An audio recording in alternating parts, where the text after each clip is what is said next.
Doctor Suresh कुमारी channel पर आपका स्वागत है। आज हम भूगोल का चैप्टर 3 जल संसाधन करने जा रहे हैं, जो एक बहुत जल्दी हम इसको रिवीजन करेंगे क्योंकि सामाजिक विज्ञान का 25 मार्च को एग्ज़ाम है और ये प्रश्न बहुत इम्पोर्टेंट है। पूरे चैप्टर को रिवीजन न करते हुए जो बहुत मुख्य प्रश्न है उन पर हम नज़र डालेंगे। तो सबसे पहले देखते हैं कि बड़ा प्रश्न आने की संभावना है कि बहुउद्देशीय परियोजना किसे कहते हैं।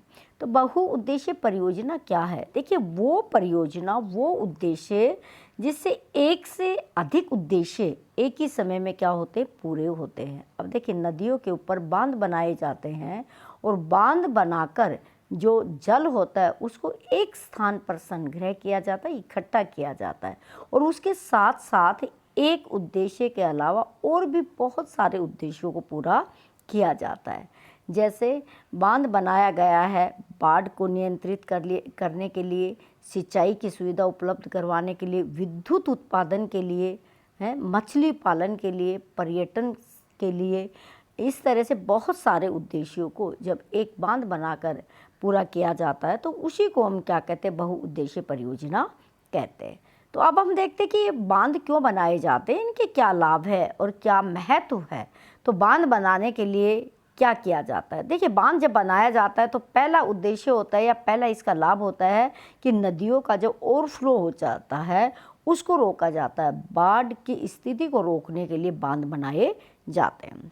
ज़्यादा बाढ़ आने से क्या होता है कि बहुत नुकसान होता है और कोई भी नदी जब बड़े उफान पर होती है तो बांध बनाकर उसके पानी को कंट्रोल कर लिया जाता है। तो जो बांध बनाए जाते हैं वो बाढ़ को क्या करते हैं, नियंत्रित करते हैं। मृदा अपरदन को रोकना। अब देखिए, मृदा अपरदन को रोकना बहुत ज़रूरी है क्योंकि मिट्टी को बनाए रखना और भूमि को उपजाऊ बनाए रखने के लिए मृदा अपरदन को रोकना ज़रूरी है। क्योंकि ज़्यादा जब जल का बहाव होगा तो क्या होगा, मिट्टी एक स्थान से दूसरे स्थान पर जाएगी, तो इससे मृदा अपरदन होता है। तो बांध बनाकर मृदा अपरदन को रोका जाता है। सिंचाई की सुविधा। अब बांध बनाकर क्या किया जाता है कि दूर दूर तक खेतों में जहाँ तक पानी नहीं पहुँच सकता वहाँ पर पानी पहुँचाने का प्रयत्न किया जाता है। और बांध बनाकर जब स्टोर कर लिया जाता है तो जब वर्षा नहीं होती तो उस समय उस पानी का इस्तेमाल करके खेतों में सिंचाई की जाती है और फसल का उत्पादन किया जाता है। नेक्स्ट, पर्यटन को बढ़ावा देना। बांध बनाकर वहाँ पर बहुत सारे पार्क बना दिए जाते हैं, झूले लगा दिए जाते हैं, बच्चों के लिए खिलौने बना दिया जाता है, कुछ रेस्टोरेंट बनाया दिया जाता है और एक दर्शनीय रमणीक स्थल बना दिया जाता है कि लोग दूर दूर से देश और विदेशी लोग वहाँ पर घूमने के लिए आते हैं, जिससे एक इनकम का सोर्स होता है वो क्या होता है, जनरेट होता है। विद्युत उत्पादन करना। पन बिजली यानी कि पानी को स्टोर करके और क्या किया जाता है, वहाँ पे बिजली पैदा की जाती है। तो उससे क्या है कि जो देश के अंदर बिजली की कमी है उसको पूरा किया जा सकता है। मत्स्य पालन। देखिए, कुछ राज्यों में मछलियाँ भोजन का एक मुख्य आधार है।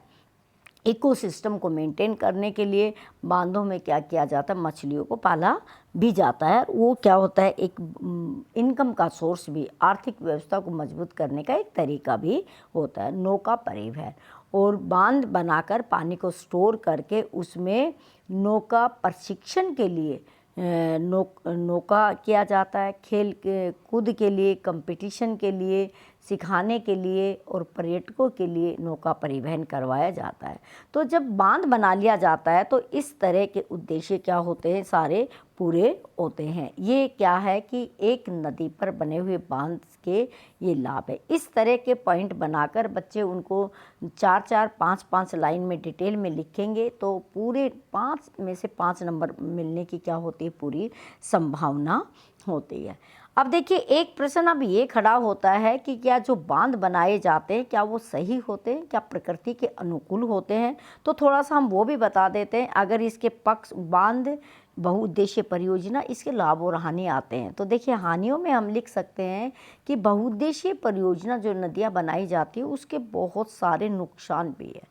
तो उसके देखिएगा नुकसान क्या है, बहुत सारे नुकसान क्या है। देखिए, बड़ी संख्या में लोगों का विस्थापन होता है, पहला नुकसान है इसका, हानि है। बहुत बड़ी संख्या में लोग अपने घर से क्या होते हैं, बेघर हो जाते हैं। एक स्थान से उनके दूसरे स्थान पर उनको शिफ्ट किया जाता है, क्योंकि जहाँ बांध बनाया जाता है दूर दूर तक बहुत बड़ा एरिया क्या कर लिया जाता है, खाली करवा लिया जाता है, कि कभी भविष्य में किसी तरह की अनहोनी ना हो। दूसरा, कृषि और वन भूमि का जलमग्न होना। अब देखिए, जिस एरिया में बांध बनाया जाता है तो बहुत लंबी दूरी तक पानी का रिसाव रहता है, तो बहुत ज़्यादा कृषि और वन क्षेत्र क्या होता है कि वो पानी के अंदर क्या होते हैं, डूब जाते हैं, जिससे उनको क्या होता है, नुकसान होता है। और इससे अनेक दो हानियाँ हैं। नदियों का जो प्राकृतिक बहाव है उसको हम क्या करते, प्रतिबंधित कर देते। नदी अपनी मस्त धारा में अपने मस्त तरीके से नहीं बह सकती, क्योंकि बांध बनाकर उसका जो मौलिक स्वरूप है उसको क्या कर दिया जाता है, बदल दिया जाता है। एक ये सबसे बड़ी हानि है। एक जो नदियों के अंदर जो जीव जंतु है, जलीय जीव है, उनका जो आवास होता है वो बहुत संकुचित हो जाता है, उनके भोजन में कमी आ जाती है, भूकंप आने की क्या होती है, संभावना होती है। तो देखिए, जब प्रकृति ने जो हमें नदियाँ दी है और उनके साथ जब छेड़छाड़ की जाती है, नदियाँ प्राकृतिक है तो प्राकृतिक तरीके से उनका बहाव होना जरूरी है।